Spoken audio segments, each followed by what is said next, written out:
नमस्कार, मैं हूं शालिनी सिंह। स्वागत करती हूं आप सभी का हमारी विशेष प्रस्तुति में श्री राम के लोक परलोक।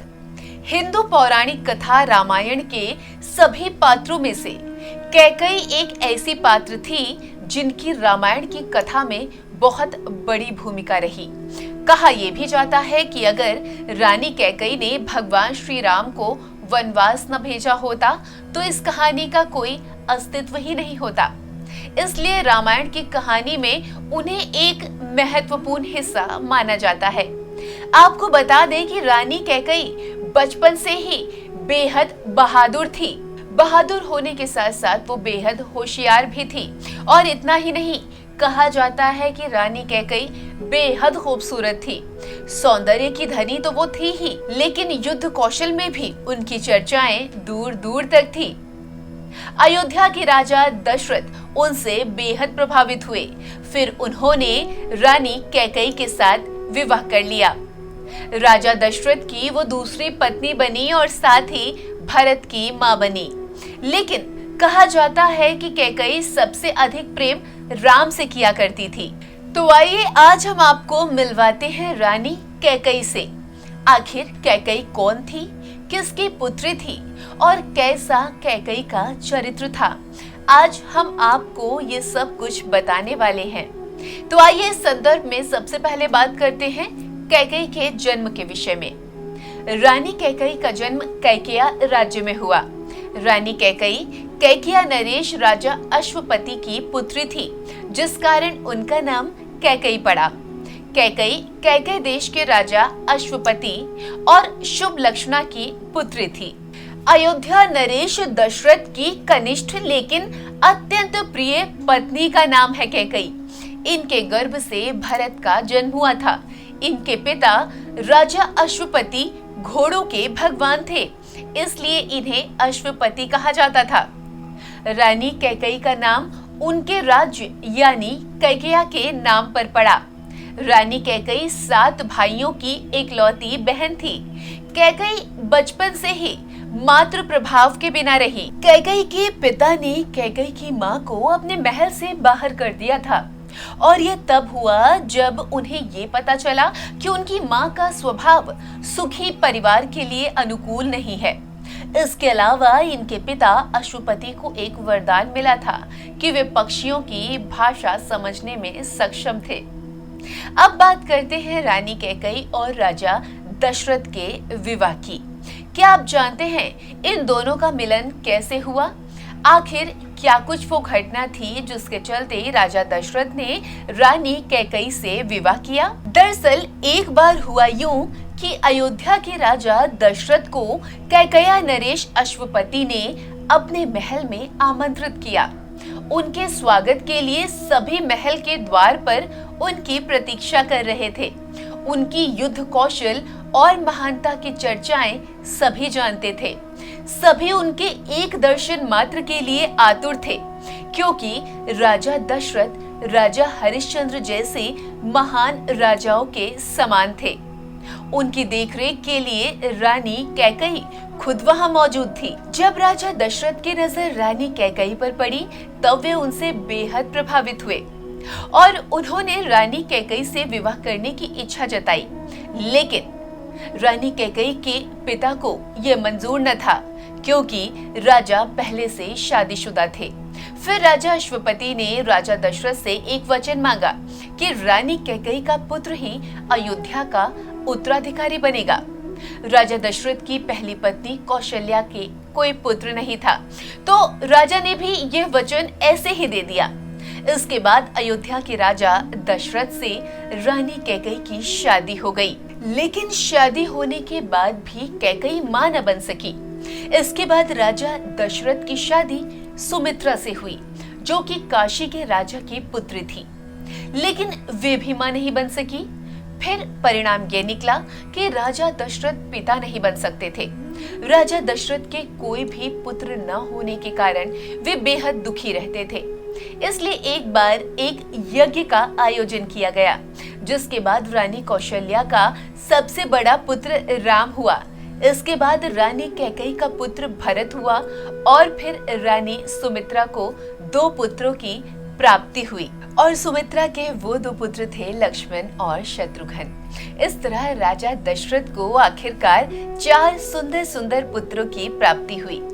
रानी कैकेयी राजा दशरथ की सबसे प्रिय पत्नी थी। राजा दशरथ कैकेयी के सौंदर्य और साहस के कायल थे। कैकेयी सौंदर्य की धनी होने के साथ युद्ध कौशल की भी धनी थी। वे राजा दशरथ के साथ युद्ध में भी उनका साथ देने जाती थी। एक बार देवराज इंद्र संबरासुर नामक राक्षस से युद्ध कर रहे थे, किंतु वह राक्षस बहुत ही शक्तिशाली था। उसका सामना कोई भी देवता नहीं कर पाता था। ऐसे में वे राजा दशरथ के पास सहायता के लिए गए। तब राजा ने उन्हें संबरासुर से युद्ध करने के लिए आश्वासन दिया और वे युद्ध के लिए जाने लगे। तभी रानी कैकेयी भी उनके साथ जाने के लिए इच्छा जताने लगी। राजा दशरथ भी रानी कैकेयी को अपने साथ युद्ध में ले गए। युद्ध की शुरुआत हो गई। युद्ध के दौरान एक बाण राजा दशरथ के सारथी को लग गया, जिससे राजा दशरथ का घोड़ा डगमगाने लगा। तब इनके रथ की कमान रानी कैकेयी ने संभाली। वे राजा दशरथ की सारथी बन गई। इसी के चलते उनके रथ का एक पहिया गड्ढे में फंस गया। संबरासुर नामक राक्षस लगातार राजा दशरथ पर वार कर रहा था, जिससे राजा दशरथ बहुत अधिक घायल हो गए। ये देख रानी ने रथ में से उतरकर जल्दी से रथ के पहिए को गड्ढे से बाहर निकाला और खुद ही युद्ध करने लगी। वह राक्षस भी उनके पराक्रम को देखकर भयभीत हो गया और वहां से भाग गया। इस तरह रानी कैकेयी ने राजा दशरथ की जान बचाई, उनके प्राणों की रक्षा की। राजा दशरथ भी रानी कैकेयी से बहुत प्रभावित हुए। उन्होंने रानी कैकेयी को अपने 2 मनचाहे वरदान मांगने को कहा। रानी कैकेयी ने राजा दशरथ से कहा कि आपके प्राणों की रक्षा करना यह तो मेरा कर्तव्य है, लेकिन राजा ने उन्हें फिर भी वरदान मांगने को कहा। इस पर रानी ने कहा कि अभी मुझे कुछ नहीं चाहिए। इन 2 वरदानों की आवश्यकता भविष्य में कभी पड़ेगी, तब मैं मांग लूंगी। तब राजा दशरथ ने उन्हें भविष्य में 2 वरदान देने का वादा कर दिया। कैकेयी ने उसे यथा समय मांगने के लिए रख छोड़ा। रानी कैकेयी के पिता का स्वास्थ्य खराब होने के कारण उन्होंने भरत से मिलने की इच्छा जताई, जिससे सभी बहुत खुश हुए। रानी कैकेयी भी इस बात से बेहद प्रसन्न हुई, लेकिन रानी कैकेयी की दासी मंथरा को यह पसंद नहीं आया। उसने रानी कैकेयी को इस बात पर खुश देखकर ईर्ष्या जताई। उसने रानी कैकेयी को भड़काना शुरू कर दिया। मंथरा ने रानी कैकेयी से कहा कि राजा दशरथ अपने वचन से मुकर रहे हैं। उन्होंने तुम्हारे पिता को यह वचन दिया था कि तुम्हारा पुत्र ही उनका उत्तराधिकारी बनेगा, फिर वे कौशल्या के पुत्र को राजा कैसे बना सकते हैं? यह सुनकर रानी मंथरा भी बहुत क्रोधित हुई। मंथरा रानी कैकेयी से कहने लगी कि कैकेयी, आप बड़ी भोली हैं, आप राजा दशरथ का छल नहीं समझ पा रही हैं। इस तरह मंथरा रानी कैकेयी को भड़काती रही। उसने रानी कैकेयी से राम को वनवास भेजने के लिए कहा। फिर धीरे धीरे रानी कैकेयी मंथरा की बातों में आ गई और फिर उन्होंने इस विषय पर मंथरा से सलाह ली और मंथरा से पूछने लगी कि अब उन्हें आखिर क्या करना चाहिए। तब मंथरा ने उन्हें राजा दशरथ द्वारा दिए गए 2 वचनों के बारे में याद दिलाया। रानी कैकेयी को सब समझ आ गया कि उन्हें क्या करना है। जब राम को युवराज बनाने की चर्चा उठी, तब मंथरा दासी के बहकावे में आकर कैकेयी ने दशरथ से अपने उन 2 वरों के रूप में राम के लिए 14 वर्ष का वनवास और भरत के लिए राज्य की मांग कर दी। कैकेयी के वरदान मांगने से श्री राम की मृत्यु टली, क्योंकि वह जानती थी कि राजा दशरथ की मृत्यु पुत्र विलाप में होगी और उसके सिर्फ 2 ही तरीके हैं, या तो राम जी की मृत्यु या उनका वनवास। इसके अनुसार राम वन को गए। राम वन को तो गए, पर भरत ने राज्य ग्रहण करना स्वीकार नहीं किया। अपनी माता की कठोर निंदा की और राम को लौटा लेने के लिए वन गए। उस समय कैकेयी भी उनके साथ गई। ऐसी मान्यता है कि अयोध्या के राजा दशरथ की अति प्रिय रानी कैकेयी के द्वारा 2 वरदान मांगना उनका अपना कोई चिंतन नहीं था, लेकिन दासी मंथरा ने उनसे ऐसा करवाया। और जब इन दो वरदानों के साथ भरत की भावी सुरक्षा का सवाल भिन्न भिन्न युक्तियों के माध्यम से समझाया, तो अपने हित अनहित का विचार किए बिना एक माँ के हृदय ने कुटिल मंथरा की सलाह के अनुसार वे दो वरदान महाराजा दशरथ से मांग ही लिए, जो आखिरकार रामायण की कथा के आधार बने। लेकिन इस सुरक्षा के चिंतन के कारण कैकेयी को अपने जीवन में जो लांछना और अवमानना मिली वह तो हम सभी जानते हैं। और अवमानना ही क्यों, इसके चलते उनका प्रारब्ध ही अभिशप्त हो गया। रामायण के नारी पात्र कैकेयी का स्मरण आम आदमी घृणा और तिरस्कार के साथ करता है। आज भी कोई अपनी बेटी का नाम कैकेयी नहीं रखता और ना ही रामायण के पारायण के दौरान कैकेयी के चरित्र पर किसी का ध्यान जाता है। हालांकि कई प्रमाण ऐसे भी मिलते हैं कि कैकेयी ने ऐसा रघुकुल हित में ही किया था। हिंदू साहित्य के महान कवि मैथिली शरण गुप्त ने अपनी रचना साकेत में कैकेयी के लांछन को दूर करने का प्रयास किया है। राम को इतना अधिक स्नेह करने वाली कैकेयी इतनी अधिक कठोर हो गई कि राम को वनवास दे डाला। पुत्र प्रेम के स्वार्थवश ऐसे दो वरदान मांग बैठी कि उनका जीवन ही कलंकित हो गया। क्या संसार कैकेयी के उसी रूप से परिचित रहेगा? क्या वे तथ्य कभी सामने नहीं आने चाहिए जिनके कारण कैकेयी को कलंकित होना पड़ा? एक संत का कहना है कि कैकेयी वंदनीय और सिर्फ वंदनीय ही है। उन्होंने बतलाया कि श्रवण कुमार के पिता रत्न ऋषि नंदीग्राम के राजा अश्वपति के राज पुरोहित थे और कैकेयी राजा अश्वपति की बेटी थी। रत्न ऋषि ने कैकेयी को सभी शास्त्र वेद पुराण की शिक्षा दी थी।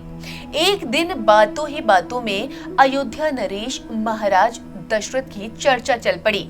रत्न ऋषि ने कैकेयी को बतलाया कि दशरथ की कोई संतान राज गद्दी पर नहीं बैठ पाएगी और साथ ही ये भी बताया कि ज्योतिष गणना के आधार पर यह भी सत्य है कि दशरथ की मृत्यु के पश्चात यदि 14 वर्ष के दौरान कोई संतान गद्दी पर बैठ भी गई तो रघुवंश का नाश हो जाएगा।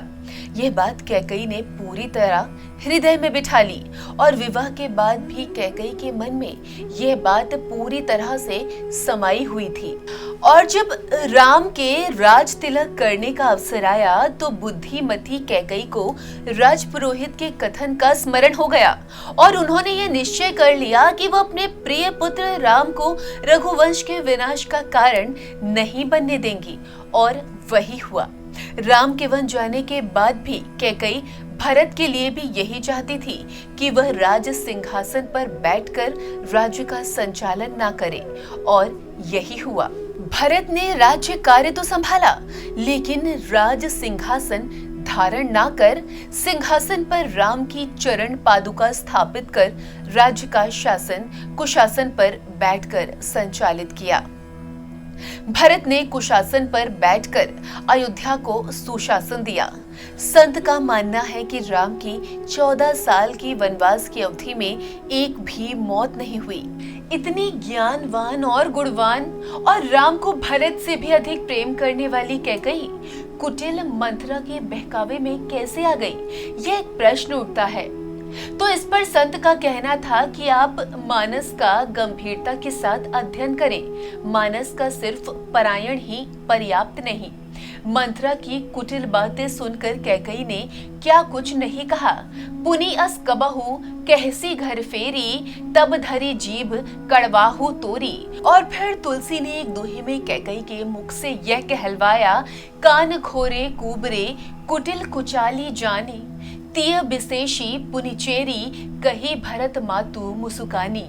इसके अलावा कैकेयी के चरित्र के संदर्भ में कोई राय बनाने के पूर्व देवताओं और सरस्वती की भूमिका पर भी तो विचार किया जाना चाहिए। यह प्रसंग रामायण का थोड़ा भी ज्ञान रखने वाले सबको पता है, इसलिए दोहराने की आवश्यकता नहीं। ऐसी परिस्थिति से घिरकर ही तो कैकेयी को ऐसे दो वरदान मांगने पड़े जिनके चलते वो हर काल और युग में एक कलंकिनी के रूप में ही परिभाषित होती रही और होती रहेंगी। वहीं अपने जिस पुत्र भरत के लिए राज्य मांगा, उसी पुत्र से कैकेयी को कितनी लांछना भोगनी पड़ी। जो पै कुरुचि रही अति तोही, जनमत काहे ना मारे मोही। भरत ने अपनी माता के प्रति जैसे शब्दों का प्रयोग किया, यह सुनना क्या किसी भी माता के लिए हितकारी हो सकता है। कुवचन पापिनी सबही भांति कुलनासा, ऐसे शब्द भरत ने माता के लिए प्रयोग किए। या ये कहें कि उनको भी कैकेयी रघुवंश की सुरक्षा के लिए सहन कर गई। भरत ने इस चौपाई में तो एक माँ के प्रति वांछित किसी मर्यादा का ख्याल ही नहीं रखा। जब तय कुमति कुमत जियठाऊ, खंड खंड होई हृदय न गऊ। बर मागत मन भई नहीं पीरा, गरी न जी मुँह परेऊ न कीरा। इन शब्दों में भरत जी कैकेयी की घोरतम निंदा करते हैं। भगवान राम ने भरत जी को चित्रकूट में कैकेयी की इस तरह कठोरतम निंदा करने से रोका तो भरत जी ने कहा कि मैं अकेला कैकेयी की निंदा नहीं कर रहा हूँ, बल्कि जननी कुमति जगतु सबु साखी। यहाँ तक कि निषाद राज की दृष्टि में भी कैकेयी का चरित्र ऐसा ही है। कैकेयी नंदिनी मंदमती, कठिन कुटिल पनु कीन्ह। लेकिन राम इस तरह के किसी मत से सहमत नहीं जान पड़ते। राम जी कहते हैं, दो सु देही जननी ही जड़तेई, जिन्हा गुर साधु सभा नाही सेई। मानस का गहन अध्ययन करने पर यही कहा जा सकता है कि कैकेयी निंदनीय है या वंदनीय है। इस पर कुछ भी कह देना कोई आसान बात नहीं है, क्योंकि कैकेयी की प्रशंसा करने वाले तुलसी का पात्र इतना महान है कि वह अनुचित नहीं हो सकता, और वह पात्र है मानस के महानायक राम। दूसरी ओर कैकेयी की निंदा करने वाले हैं भरत, और उनका चरित्र भी इस तरह चित्रित किया गया है कि हम ये नहीं कह सकते कि वे गलत हैं। कुल मिलाकर रामायण में परिस्थितियां इस तरह रची गई हैं कि तुलसी ने मूर्त रूप से भले ही निंदनीय के रूप में प्रस्तुत किया है, लेकिन कैकेयी के दो वरदान के परिणाम पर जाएं तो वे वंदनीय ही हैं। मैथिली शरण गुप्त के शब्दों में स्वयं कैकेयी स्वीकार करती हैं, क्या कर सकती थी मरी मंथरा दासी, मेरा मन ही रह सका न निज विश्वासी। इस प्रकार वो मंथरा को दोष मुक्त करती हुई स्वयं को दोषी ठहराती हुई भी नजर आती हैं। वहीं एक मान्यता के अनुसार रामायण और महाभारत दोनों में ही 14 वर्ष वनवास की बात हुई है। रामायण में भगवान श्री राम को 14 वर्षों का वनवास भोगना पड़ा, वहीं महाभारत में पांडवों को 13 वर्ष वनवास और 1 वर्ष अज्ञातवास में गुजारना पड़ा। दरअसल इसके पीछे ग्रह गोचर भी माना जाता है। उन दिनों मनुष्य की आयु आज के समय से काफी ज्यादा होती थी, इसलिए ग्रहों की दशा अवधि भी ज्यादा होती थी। शनि चालीसा में लिखा है कि राज मिलत बन राम ही दीन्हा, कैकेयी हूं की मति हरिलीना। यानी शनि की दशा के कारण यह सब हुआ था, या अन्य शब्दों में कहें तो रानी की कैकेयी इसीलिए मारी गई। कारण थे ये ग्रह दृष्टि गोचर, और भगवान राम को शनि के समय अवधि में वन वन भटकना पड़ा, और उसी समय रावण पर भी शनि की दशा आई और वह राम के हाथों मारा गया। यानी शनि ने अपनी दशा में एक को कीर्ति दिलाई तो दूसरे को मुक्ति। तो इस प्रकार से कैकेयी के चरित्र को लेकर कई मान्यताएं जानने और सुनने को मिलती हैं, जिसके चलते कैकेयी को उचित या अनुचित कहना सही नहीं होगा। कैकेयी चाहती थी कि मेरे राम का पावन यश 14 भुवनों में फैल जाए, और यह बिना तप और बिना रावण वध के संभव नहीं था। तो यह सब जानते हुए कैकेयी के चरित्र को लेकर किसी एक निर्णय पर पहुंचना उचित नहीं होगा। हमने अपनी इस प्रस्तुति में आपके सामने उन सभी तथ्यों को रखा जिन तथ्यों की जानकारी आज भी बहुतों को नहीं है। साथ ही यह निर्णय भी आप पर ही छोड़ा कि कैकेयी का राम को वनवास भेजना उचित था या अनुचित। कैकेयी निंदा की पात्र है या वंदना की। कैकेयी रघुवंश का हित चाहती थी या अनहित। हमारी आज की प्रस्तुति श्री राम के लोक परलोक में बस इतना ही। आप देखते रहिए शरणम टीवी। जय श्री राम।